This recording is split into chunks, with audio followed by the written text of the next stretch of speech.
Boa tarde, pessoal, tudo bom? Agora tá descansado depois do trabalho. É um dia bonito aí. Sentado na varanda de casa, curtindo esse pôr do sol. Aí tem gente atrapalhada, né? Eu tenho um amigo que ele era atrapalhado. Uma vez uma mulher chamou ele para ir na casa dele fazer um serviço lá com aquelas britadeiras de cortar concreto, né? Aquelas furadeiras de concreto. Aí ele catou aquele lá, colocou um óculos na cara, colocou aquele tapa-ouvido, né? E grudou no cabo dessa britadeira.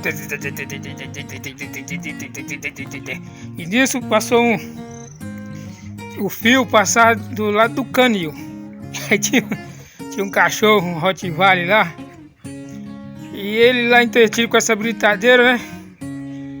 E o cachorro grudou esse fio da britadeira. Grudou e conseguiu descascar, gente. E ele lá tremendo com a britadeira. E o cachorro lá tremendo, lá grudado no fio.